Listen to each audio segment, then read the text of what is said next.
Hello friends, आज आसतु जानिबा आम आधार card रे मोबाइल नंबर ऐड होइछि कि नहीं।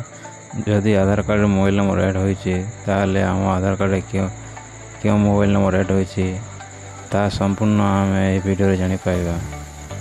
एमिति वीडियो पाइबा पई आम चैनल को लाइक एवं सब्सक्राइब करंतु।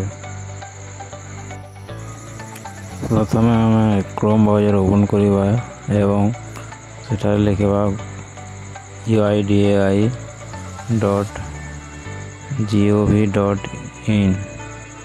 को क्लिक करवा। नुआ एक पॉपअप ओपन हो एठारे आपण देखा पाइबे इंग्लिश को आम सिलेक्ट करी क्लिक करवा। एमती एक नुआ पॉपअप ओपन हो एठारे आपण देखा पाइबे कि गेट आधार सर्विस। गेट आधार सर्विस रे डाउनलोड आधार को क्लिक करवा। क्लिक कला पर नुआ एक पॉपअप ओपन हो एठारे आम आधार समस्त इनफॉरमेशन पाई परिवा।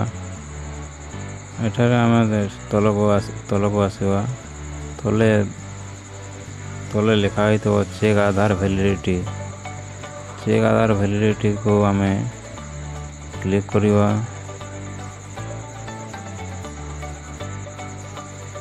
क्लिक कला पर नुआ एक पॉपअप ओपन हो एठारे आम आधार नंबर देवा एवं कैप्चा को निर्भुल भाव फिलअप करवा। मुझे आधार नंबर दे दूँ मोर तापर आधार नंबर दे सारा पर कैप्चा को फिलअप करुँगी।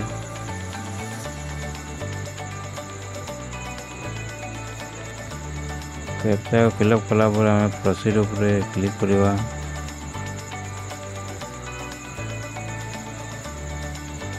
प्रोसीड क्लिक कला पर पुणे नुआ पॉपअप ओपन हो एठारे आपण देखा पाइबे निज आधार नंबर ऊपर थिबो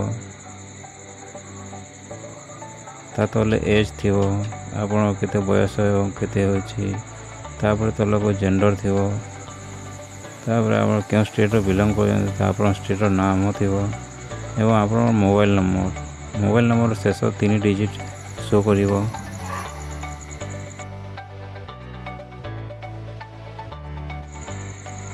जदि आपणकर आधार कार्ड रे मोबाइल नंबर ऐड नहीं ताहले मोबाइल नंबर जगह एठारे नूल देखाइबो।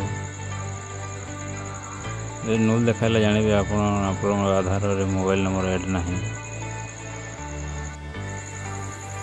निकटस्थ आधार केंद्र को जाए आपण आधार कार्ड रे मोबाइल नंबर ऐड कर दियंतु। आपण मानक पई ये थिला एक छोटिया अपडेट। यदि वीडियोटी आपण मानक पसंद लागला ताले वीडियो को लाइक एवं शेयर करंतु। एमिति वीडियो पाइबा पई आम चैनल को सब्सक्राइब करंतु।